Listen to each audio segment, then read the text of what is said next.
안녕하세요. 심장을 잘하는 의사, 복수면 의사 나도균의 의학 이야기입니다. 오늘은 어떤 분의 질문을 잠시 읽겠습니다. 60세 중반의 남성이신데요. 그런데 좀 계속 잠이 부족하고 과로를 많이 하셔서 부정맥의 진단을 받으셨고,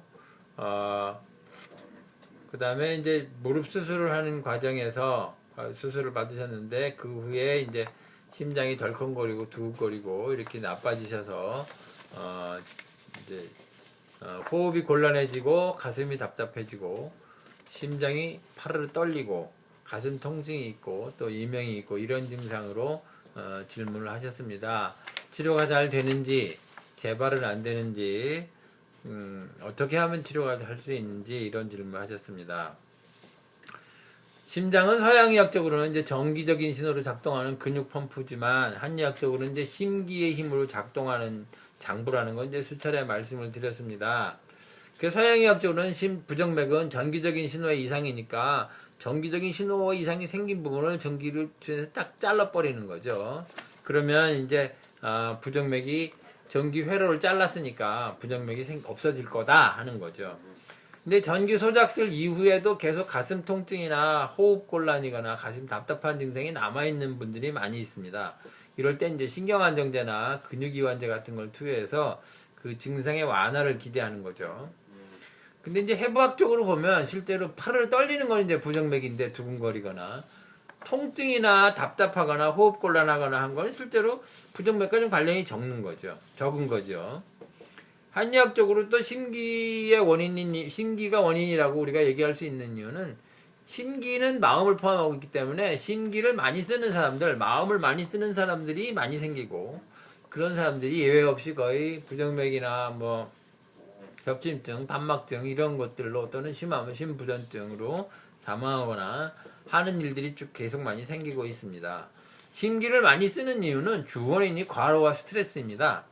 이게 성격적으로는 또 세심하고 소심하고 생각이 많고 남에 대한 배려도 많고 이런 분들 또 임무가 주어지면 막 굉장히 성실파로 열심히 하고 완수하려고 하고 또 이런 활동들이 심기를 많이 소모하기 때문에 결국 그런 심기의 부족을 초래하게 되고 그것 때문에 병이 생기는 거죠. 환자야 사실 서양의학적 환자, 한의학적 환자가 따로 있는 것은 아니죠. 근데 그런 환자를 어떻게 해석하고 치료하는 게 좀 더 효과적이냐 하는 거죠.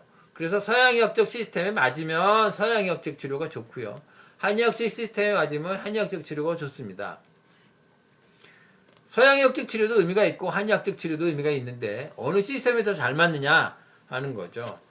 근데 이제 이런 해부학적인 걸 좀 알아야 되는 단점이 있기 때문에 이제 선택하시는데 조금 문제가 있습니다. 그런데 한 가지 또 하나는 이건 요령이신데 한 가지 또 방법은 여러 과를 다니셔야 되면 예를 들면 정형외과도 가야 되고 뭐 내과를 가더라도 심장내과 가야 되고 소화기내과 가야 되고 뭐 이렇게 한다든가 무슨 뭐 이비인후과하고 뭐 아무튼 여러 가지 과를 들려야 된다. 여러 군데가 아프다 이러면은 우선 그러면 한의학이 낫지 않을까 이렇게 생각해 보실 수 있다는 거죠.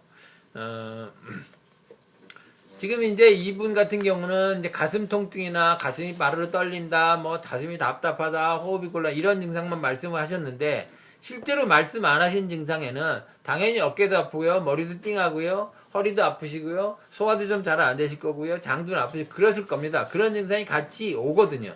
그런 것들이 같이 오기 때문에 상관이 있다고 말씀을 드리는 거죠. 어깨가 아픈데 어깨 통증 무시하지 마라 이런 기사도 있는데 그거는 결국 어깨가 무슨 뭐 다른 것 때문에 어깨가 통증이 있다는 얘기 늘 긴장하고 있다는 거고 과로에 시달리고 있다는 겁니다. 늘 긴장하고 있고 과로에 시달리고 있으니까 심기가 소모가 많아지고 그러니까 심장이 나빠지는 거죠. 기는 이제 통하면 잘 통득불통 불통득통이라 그래서 잘 통하면 통증이 없고 통하지 않으면 통증이 생긴다는 건데 가슴의 통증은 심기가 막혀 잘 통하지 않기 때문에 통증이 생기는 겁니다. 그 다음에 이런 것들을 이제 근본적으로 치료하려면 결국은 이제 심기를 치료해야 되는 거고요. 이제 그래서 한의학적 방법으로 이제 심기는 결국 한의학적 방법으로 치료할 수밖에 없지 않겠습니까? 그러니까 한의학적 치료가 더 좋다 이런 말씀을 드리는 거고요. 치료기간을 문의하셨는데 치료기간은 치료를 지배하는 요소는 두 가지입니다. 하나는 병을 만드는 힘, 발병 요인과 하나는 회복 요인 또 있습니다. 그래서 발병 요인과 회복 요인인데 두 개의 차이가 크면 많이 빨리 낫고요. 두 개의 차이가 적으면 천천히 낫습니다. 물론 회복 요인이 더 커야 낫습니다. 발병 요인이 더 크면 병이 생기는 거죠. 그러니까 발병 요인과 회복 요인을 어떻게 잘 컨트롤할 수 있느냐.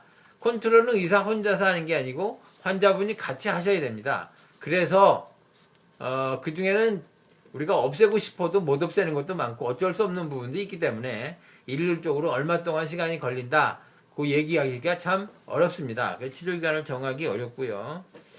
또 지방이 거주시라고 그러셨는데 지방이 거주인 건 상관이 없습니다. 주치료는 이제 한약이고 또 집에서 하시는 기공이기 때문에 그건 뭐 크게 문제가 될 거 없고요. 재발이 되느냐, 근본적인 완치가 되느냐 이런 질문하셨는데 병은 치료는 됩니다. 그런데 치료가 된다고 해서 또 생기지 않는다는 것하고는 좀 다릅니다. 예를 들면 찢어졌어요. 그 잘 맞추고 잘 꼬매줬어요. 그 상처 아물었어요. 또 찢으면 또 찢어집니다. 그건 병이 재발한 건 아니죠. 또 생긴 거죠. 예를 들면 심기를 막 소모하는 행태를 심기의 소모 형태, 소비하는 형태를 개선하지 않는다면 결국 또 생기는 거죠. 그거는 치료가 불충분해서 재발하는 것이 아니고 본인이 소모를 많이 했으니까 애초부터 병이 생긴 것도 애초부터 병이 있는 게 재발한 것이 아니고 없을 때 생긴 거지 않습니까? 그거는 심기를 소모해서 생긴 거거든요. 그러니까 소모하지 않는 방법에 대해서 이해를 하셔야 되고 물론 알려드립니다. 그런데 이해를 하시고 실행하셔서 그런 양생법을 같이 하셔야 치료가 가능합니다. 다시 생기지 않습니다. 그리고 한방치료의 좋은 점은 그것이 양생법으로 이어진다는 데 있습니다. 그래서 그것이 치료를 해서 결국 몸이 튼튼해지고 건강하게 오래 사는 방법을 제시합니다. 그래서 적극적으로 추천해 드리는 거고요. 그 다음에 한의학적 치료의 장점은 그러니까 결국 발병 요인은 분명히 알고 있어요. 그리고 발병 요인은 그런 심기의 소모, 과로, 스트레스, 긴장 이런 것 때문에 생긴다는 거죠. 그리고 그걸 잘 조절하면 병이 치료가 되고 다시 생기지 않고 건강하게 살 수 있다 하는 점을 말씀드릴 수 있겠습니다. 네, 이상 심장을 잘하는 의사 복수면허 의사 나도균의 의학 이야기였습니다.